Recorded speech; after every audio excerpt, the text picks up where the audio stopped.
nanoana ary anoana amin'ny lafiny rehetra tsy misy fiapetra ampandaniana ny kandida Rina Randriamasinoro ny solombavam-bahoaka eto Antananarivo lany tamin'ny anarany antoko 5 ho ny solombavam-bahoaka Hanitra Razafimanatsoa. Namarany ihany koa fa antoko matanjaka ny antoko 5 satria samy atrika izay fifidianana miseho.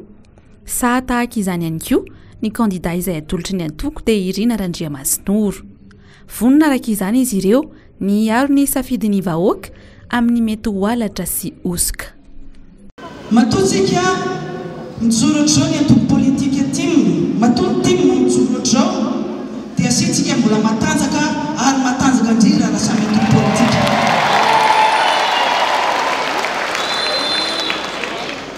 Raha jerena ny isan'ny solombavam-bahoaka ao amin'ny antenimieram-pirenena dia 9 menada izahay.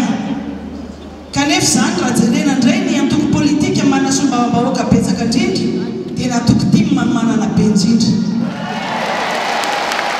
Ny hafa izay milaza fa maro anisa dia fikambanana ireny groupe politika fa tsy antoko politika.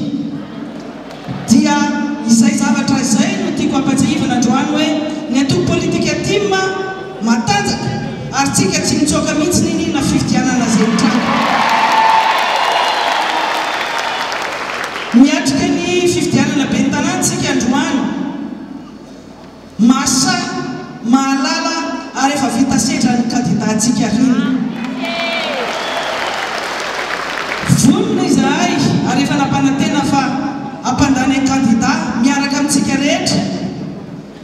Kanefa ny zavatra tiana tenenina androany dia tsy mampandany fotsiny fa mampatsiahy fotsiny antsika hoe ny antoko politika dia tadio tsara fa matanjaka izy ary velona rehefa masamiatrika fifidianana.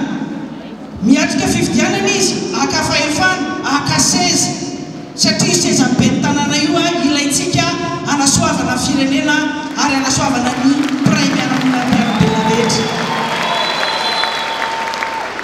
Ka izay zavatra izay no fanantenana ho antsika hoe raha nisy ny zava-bita ny be ny tanàna lalao valimana sy ny ekipany dia mbola maro ihany koa mbola ataony Rina satria tsika mino fa lasantsika be ny tanàna io.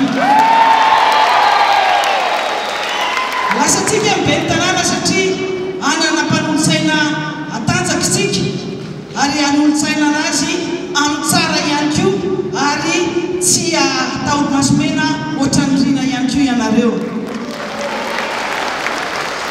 Zavatra tiana tenena manaraka dia izao. Tsy moramora tamin'ny solombavam-bahoaka ireo no landy niatrika fifidianana, niatrika ny zavatra rehetrarehetra ny fangalaram-bato, ny fampiderana fananana. Amin'ity indray mitoraka ity tsika tsy faninana amin'ny fampiderana ny folo na ny arena na ny inona fa tsika kosa ifampitana amin'ny fahaiza manao any timma amin'ny alalan'ny inona ary isika no mahay indrindra zany porta zany. Tsika rehetra ireo no mitety isa-baravarana fa izay no mahomby indrindra ho antsika tsy mifanomezana vola, tsika tsy hanome volan'iza